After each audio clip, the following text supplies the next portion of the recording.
Health is wealth कार्यक्रम में आपका स्वागत है। आज हेल्थ इज़ वेल्थ में हमारे साथ है होम्योपैथिक प्रैक्टिसिंग में जिनकी विशेषज्ञता हासिल है डॉक्टर सोनल पंच भाई, जो कि ऑरेंज सिटी होम्योपैथ प्रैक्टिशनर्स का एक जो एसोसिएशन है उस एसोसिएशन के वाइस प्रेसिडेंट है। ओछा के नाम से इसे जाना जाता है। और हैनीमन होम्योपैथी जो फोरम है, इस फोरम के भी वे मेंबर है।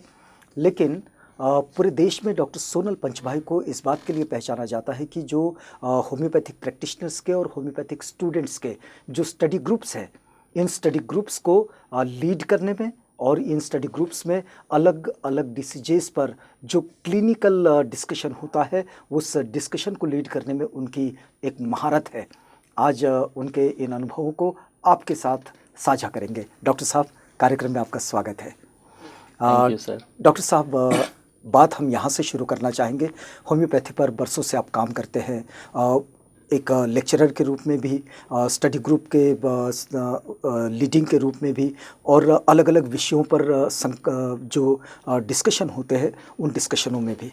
हम आपसे ये जानना चाहेंगे कि होम्योपैथी विशेष रूप से अगर इसको देखा जाए तो मॉडर्न मेडिसिन में होम्योपैथी भी एक ऑल्टरनेटिव मेडिसिन के रूप में उसका एक अपना विशेष महत्व है। लेकिन डॉक्टर हैनीमन जब इसको लेकर आगे बढ़ते हैं तो हम देखते हैं कि जहां हमने जो इसका हिस्ट्री पढ़ा है, ये संक्रामक बीमारियों के साथ आगे बढ़ता है। आपको क्या लगता है कि इस समय भी हम लोग एक बड़े संक्रमण के दौर से गुजर रहे हैं? और कोरोना का संक्रमण है, पहली दूसरी वेव आकर चली गई, तीसरी वेव अनुमान में है। आप कैसा देखते हैं होम्योपैथी को, संक्रामक बीमारियों को और इन सारी वेव्स को? अब वेव्स तो एक अब ऐसा समझ सकते हैं कि जैसी पहले भी वेव्स आती ही थी, इन्फ्लुएंजा वायरस की वेव्स आती थी जो कि हर 6 महीने में 8 महीने में सबको सर्दी खांसी होती थी। ये भी उसी तरीके की एक वेव है, बस ये बॉडी के लिए नई है। मतलब जो ह्यूमन सिस्टम है उसके लिए ये कुछ नया है। अगर इसको सामान्य लोगों की भाषा में समझा जाए तो कैसे समझे? सामान्य लोगों की भाषा में ऐसा समझा जा सकता है जैसी फ्लू वायरस एक था, जी जी, जब वो पहली बार जब भी धरती पे आया होगा उस वक्त भी इसी तरीके से वो पैंडेमिक बन गया होगा। अच्छा, मतलब उसकी पहचान नहीं होगी लोगों को। एग्जैक्टली वो धीरे धीरे अपने में रहने लगा, अपने फैमिली का एक मेंबर हो गया। मेंबर होने के बाद हम लोगों के साथ उसने भी जीना सीख लिया, हमने भी उसके साथ जीना सीख लिया।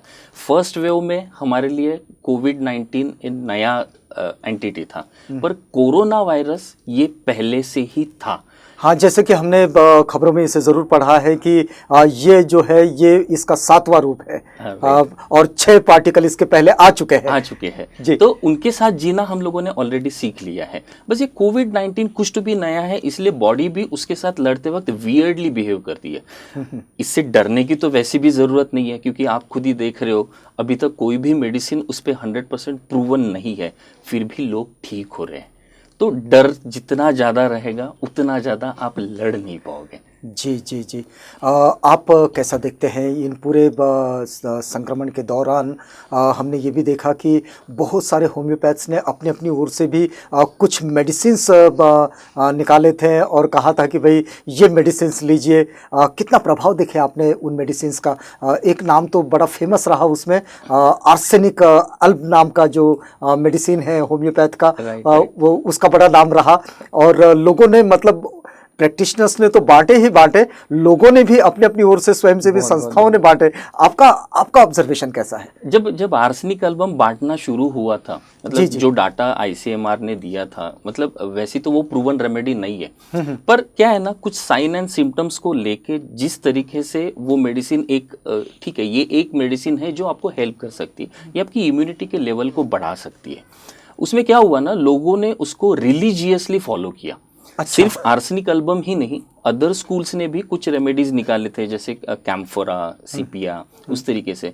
तो लोगों को कहीं तो भी एक आशा की किरण दिखना शुरू हुई थी। जब अपने बॉडी में आशा की किरण दिखना शुरू होती है, हमारी इम्यूनिटी वैसी ही बढ़ जाती है जी। तो जितना इम्यूनिटी अच्छी होगी उतना आप उसके साथ लड़ने की ताकत आपकी बढ़ेगी। जितना भी स्टडीज हुआ है आर्सेनिक देने का, प्रिवेंटिव मेडिसिन का, उसका काफ़ी अच्छा रिजल्ट आया। फर्स्ट वेव में तो बहुत अच्छा आया, सेकंड वेव में लोग थोड़ा सा मतलब वो एकदम सडनली आने के वजह से लोगों में थोड़ा सा उतना अवेयरनेस नहीं हुआ। फर्स्ट वेव में बहुत बांटा गया, तो उसके वजह से भी लोग थोड़े से स्ट्रांग थे कि नहीं, we have a medicine, we can fight with this pandemic. अरे बहुत बढ़िया। लेकिन डॉक्टर साहब एक बात हम ये समझना चाह रहे हैं इस दौरान कि होम्योपैथी जो है इसके विषय में एक बात कही जाती है कि होम्योपैथी एक ऐसी मेडिसिन है कि आज मेडिसिन लो, बहुत लंबे समय तक उसका कोई मतलब नहीं निकलता और बहुत दिनों बाद वो काम करती है। तो ऐसी स्थिति में अब संक्रामक बीमारियों में ये मेडिसिन क्या बहुत जल्दी जल्दी काम करती है या कर सकती है? आपका ऑब्जर्वेशन क्या कहता है? ये एक तरीके का मिथ है सर कि अच्छा। होम्योपैथी थोड़ा धीरे धीरे काम करती है। यहाँ होम्योपैथी का प्रॉब्लम नहीं है, यहाँ होम्योपैथ्स का प्रॉब्लम है। अच्छा, क्या है सर? मतलब जो डॉक्टर्स प्रैक्टिसिंग कर रहे हैं, हाँ, उनका प्रॉब्लम है एक्चुअली।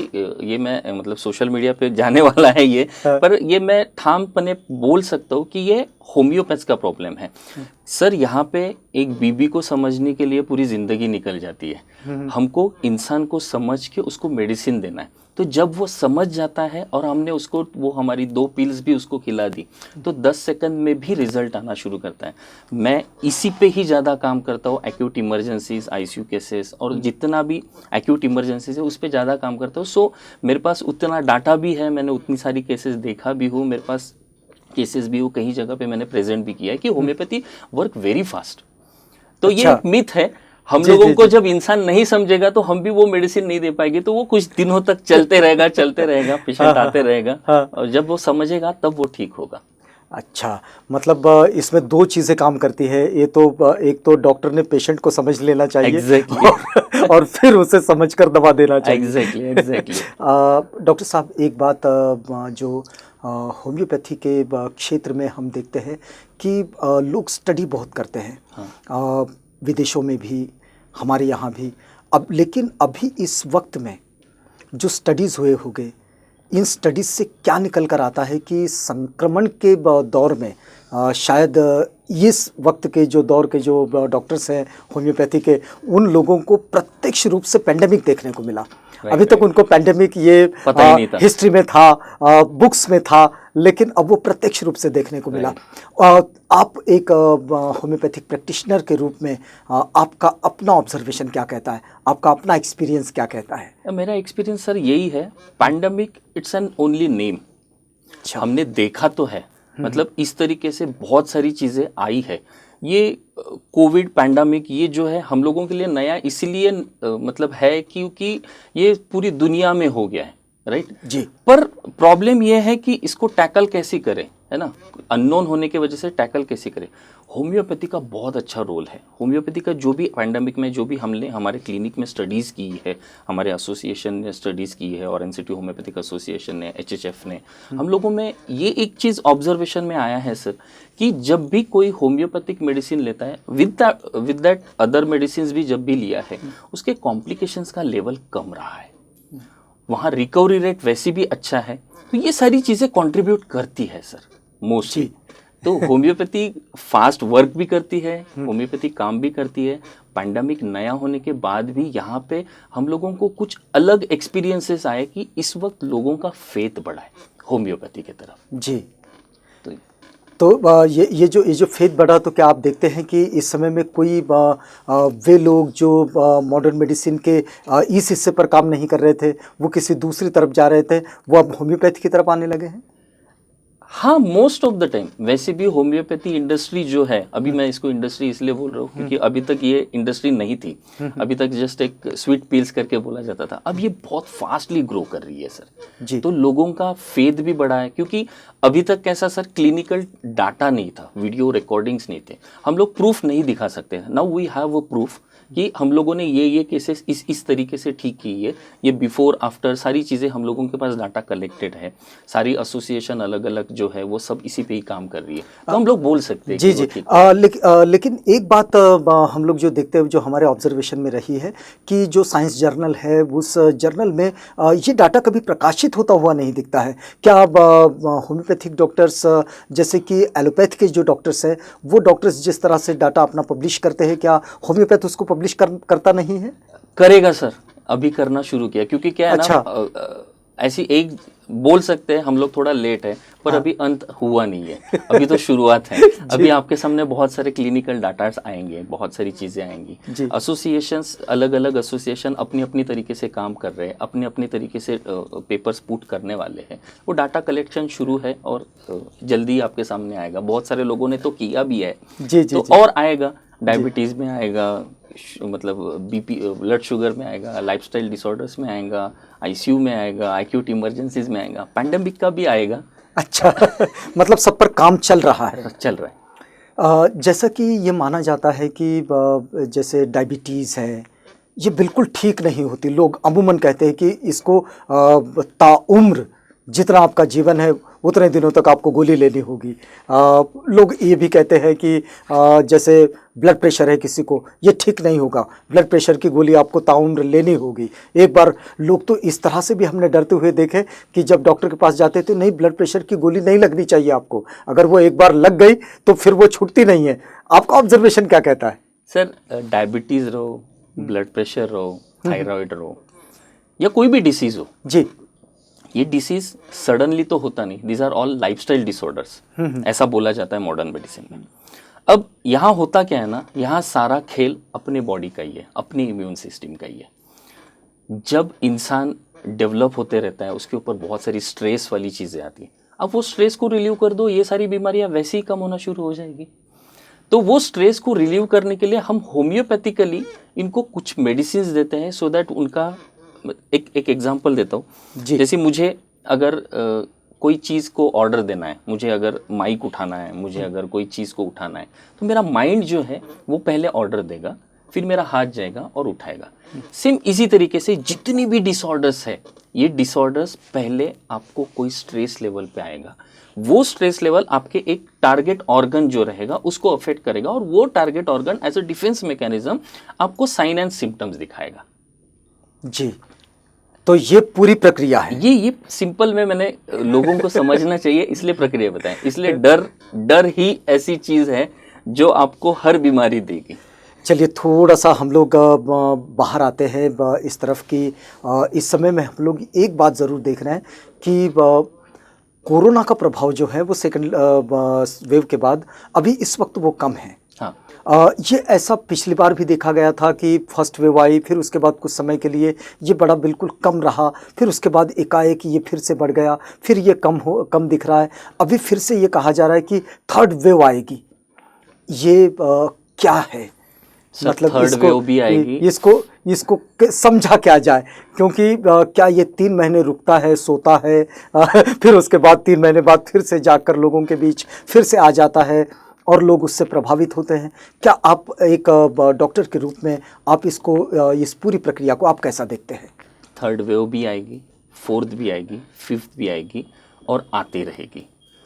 कोरोना वायरस अपने साथ रहा है, रहेगा और आगे भी रहने वाला है, आज भी है। पर ये वेव्स आएगी, मतलब जो इतना ड्रास्टिकली जो फियर फैलाया गया है, या फिर जो फियर फैला हुआ है लोगों में, मतलब लोग अभी भी डरे हुए हैं, लोग अभी भी डरे हुए। सेकंड वेव में तो बहुत ज़्यादा, क्योंकि वो अनएक्सपेक्टेडली आए। कोई भी चीज़ अपने घर में मेहमान भी अनएक्सपेक्टेडली आते हैं तो हम थोड़ी देर के लिए डर जाते हैं। पर अगर आप प्रॉपरली उसके साथ कोप अप नहीं कर पाए तो हमको कुछ ना कुछ डिसीज़ हो गए, और डिसीज़ होके ही हमारा लेवल डिसीज़ का अलग अलग होगा। मैं और आप भी सेकंड वेव से निकले हैं, मैं भी सेकंड वेव से निकला हूँ। फर्स्ट वेव भी आपने देखी है, सेकंड वेव भी मैंने देखी है। अभी तक अपन लोग हैं। कुछ लोग जितना ज़्यादा डर उतना ज़्यादा डेथ। सो क्या होता है सर, डर जब अपने बॉडी में आता है तो अपने बॉडी में कुछ स्ट्रेस हार्मोन होते हैं, वो रिलीज होते हैं। That is for our defence mechanism. Stress hormone जब भी रिलीज हो गए, आपका एक कॉर्टिजोल करके है, ठीक है, तो ये जो है आपका ब्लड का प्रेशर बढ़ाएगा। एड्रेनलिन करके है, वो ब्लड का प्रेशर बढ़ाएगा, और कॉर्टिजोल क्या करेगा, आपका शुगर का लेवल थोड़ा सा चेंज करेगा। इससे क्या होगा, आपकी इम्यूनिटी थोड़ी हैम्पर होगी। इसलिए मस्त हंसो। हंसने से क्या होगा, हंसने से कुछ हैप्पी वाले हार्मोन्स आपके बाहर आएंगे। जितने हैप्पी वाले हार्मोन्स आपके शरीर में अच्छे से काम करेंगे, आप एनर्जेटिक रहोगे, आप बहुत अच्छे रहोगे। उस वक्त आपका इम्यूनिटी का लेवल भी हाई रहेगा। आपके पास 2 तरीके की इम्यूनिटी होती है, एक जनरल इम्यूनिटी होती है, एक स्पेसिफिक इम्यूनिटी होती है। General immunity is for general all diseases, specific immunity is for only specific diseases. जैसे हमको बोला जाता है बचपन में कि चिकन पॉक्स एक बार हो गया तो बाद में नहीं होता, तो चिकन पॉक्स का जो इम्यूनिटी आता है दैट इज स्पेसिफिक इम्यूनिटी, वो डिसीज के बाद आती है। तो हम जितना हैप्पी रहेंगे, जितना खुश रहेंगे, जितना हमको एक्सप्लोर करेंगे, जितना आप एक दूसरे से कनेक्शन में रहोगे, जितना आप मेंटली फ्री रहोगे, उतना आपका इम्यूनिटी अच्छा रहेगा। कोविड में डेथ का कारण ही ये है कि लोग एक दूसरे से दूर हो गए। डिस्टेंस, फिजिकल डिस्टेंस मेंटेन करो पर मेंटल डिस्टेंस मत मेंटेन करो, एक दूसरे से कनेक्टेड रहो। एक स्टडी हुआ था ऑक्सफोर्ड यूनिवर्सिटी में कि हैप्पी होने की क्षमता क्या है, मतलब हैप्पी रहने के लिए आपको, मतलब बहुत लॉन्ग स्टडी था वो, आपको यूट्यूब पे वगैरह सारी जगह पे मिल जाएगा, कि उन्होंने 22 साल से लेके तो 80 साल के उम्र तक के सारे लोगों के साथ देखा कि क्या प्रमाण है हैप्पी रहने का। तो उन्होंने ये देखा है पैसा हैप्पी नहीं रखता, जो जितना कनेक्टेड है, जितना लोगों के साथ जुड़ा है, रिलेशंस जिसके अच्छे हैं, वो ज़्यादा हैप्पी है। सो तो हैप्पी रहो जी। और होम्योपैथी हमेशा पॉजिटिव वे में ही लोगों को हैप्पी रखती है। लेकिन इस समय जो हम देखते हैं कि सब तरफ कोरोना का प्रभाव तो कम दिख रहा है, लेकिन डेंगू का प्रभाव बहुत ज़्यादा दिख रहा है। क्या आप ऐसा मानते हैं कि इस समय हर साल तो डेंगू ऐसा नहीं था, लेकिन इस बार वो बहुत ज़्यादा दिख रहा है? इसके पीछे कोई खास वजह देखते हैं आप? सर बहुत ज़्यादा नहीं दिख रहा है, हर साल इतना ही डेंगू रहता है। अच्छा। दिल्ली में तो आपने बहुत बार सुना होगा तो क्या कि डेंगू क्या की ये वजह से- चर्चाओं में ज़्यादा आ रहा है? शायद हो सकता है। क्या है सर, अब ऐसा हो गया कि लोग डरे हुए हैं सर। अभी भी मतलब वो कांटे आते हैं कि वो वेव देखने के बाद हॉस्पिटल्स नहीं है, ये नहीं है, ये अवेलेबल नहीं है, वो अब लोग बहुत डरे हुए हैं। अब छोटी भी चीज को वो बड़ा करके ही देखते हैं। शायद हो सकता है एक दिन ऐसा भी आवे कि ये जो डर है लोग ही उसके ऊपर ओवरकम कर देंगे। अब गया डर, जो होगा देखा जाएगा। चलिए, एक बात तो आपने कह दी कि भाई जो डरे उसके लिए बहुत ज़्यादा प्रॉब्लम है, तो हम इसको डरे नहीं, बहुत सहजता से इसके साथ में डील करें। बिल्कुल। लेकिन एक अगर हमारी बातचीत का ये वक्त भी अभी पूरा होता जा रहा है, मैं आपसे एक बात ये जानना चाह रहा हूँ कि क्या आप कहेंगे आप कि अगर मान लीजिए कि ये संक्रमण की, जैसा भी आपने कहा कि भाई ये कोई अंतिम लहर माना नहीं जा सकता, इसके बाद भी और भी लहरें हो सकती है, शायद तीव्र हो ना हो एक दूसरी बात है, लेकिन संक्रमण होता रहेगा जब तक कि वो सबके साथ आए ना। लेकिन इससे बचाव का क्या तरीका हो सकता है? सर जितने प्रिकॉशनरी मेजर्स गवर्नमेंट ने बोले हैं वो तो आपको करना है। मास्क यूज करना है, थोड़ा डिस्टेंस मेंटेन करना है, बट दैट डजंट मीन कि यू शुड स्टॉप। रुकना नहीं है, आपको इसके साथ जीना सीखना पड़ेगा।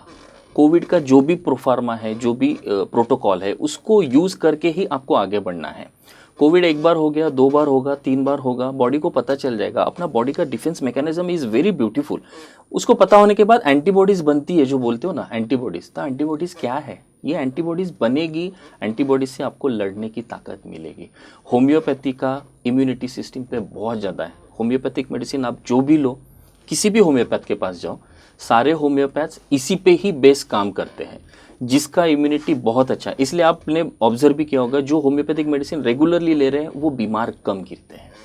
तो ये एक स्टडी तो बहुत जगह पर चल रहा है। तो ये एक चीज़ है कि आप बस जी। चलिए, हमारा ये वक्त पूरा होता है। इस माध्यम से हमारे दर्शकों के लिए आप क्या संदेश देना चाहेंगे? एक तीसरी वेव का अंदेशा भी लोगों के सामने है, होम्योपैथ के प्रति झुकाव भी लोगों के पास इस वक्त है, और एक लॉन्ग कोविड से भी लोग इस समय गुजर रहे हैं। आप इन सब चीज़ों पर एक मैसेज के रूप में अगर आप कुछ कहना चाहें तो क्या कहेंगे? एक बीइंग अ होम्योपैथ, एक मेरी भी मॉरल ड्यूटी है कि लोगों को एनकरेज करना, लोगों को मेडिसिन देना। तो मेरी एक रिक्वेस्ट है लोगों से। रिक्वेस्ट ऐसी है कि आप जितने भी, मतलब जो भी आप मेडिसिन को फॉलो करते हो, आप उनके पास जाइए रेगुलर ट्रीटमेंट, पर एक चांस होम्योपैथ्स के पास भी जाइए। होम्योपैथ्स आपकी इम्यूनिटी सही में ये लेवल पे लाके देगी कि आप कोई भी डिसीज से फाइट करते वक्त आपको उतनी तकलीफ नहीं होगी जितना आप सोच रहे हो। सो बी पॉजिटिव, हंसते रहो, खेलते रहो, मजा करो, यही मेरा एक संदेश है, बाकी कुछ नहीं। चलिए, बहुत धन्यवाद आपका। हम बातचीत कर रहे थे take care health is wealth में डॉक्टर सोनल पंचभाई से। डॉक्टर सोनल पंचभाई ये होम्योपैथी के एक विशेषज्ञ प्रैक्टिशनर हैं और ख़ास तौर पर उनका जो काम है वो स्टूडेंट्स में एक ऐसे स्टडी सर्कल्स को चलाना और उन स्टडी सर्कल्स को लीड करना जहां अलग अलग जो क्रॉनिक डिसीजेस होते हैं उस पर चर्चाएं करके उसके सॉल्यूशन के किसी मुद्दे पर पहुंचना। दूसरी बात, डॉक्टर सोनल पंचभाई जो है ये ऑरेंज सिटी के होम्योपैथिक प्रैक्टिशनर्स जो है उनका एक बड़ा ग्रुप है उच्छा नाम से, उसके वे वाइस प्रेसिडेंट हैं और जो हैनीमन होम्योपैथी फोरम जो है उसके मेंबर भी है। आज हमारे साथ ये बातचीत कर रहे थे। हमें उम्मीद है कि डॉक्टर साहब के इन अनुभवों से हम सबको बड़ा अच्छा लाभ होगा। डॉक्टर साहब, आप हमारे साथ आए, हमसे बातचीत की, इस पूरी बातचीत के लिए आपका बहुत धन्यवाद। Thank you take care, health is wealth. यहाँ रुकते हैं, लेकिन आप बने रहिएगा आवाज़ इंडिया के साथ, प्रोग्राम आगे भी जारी है।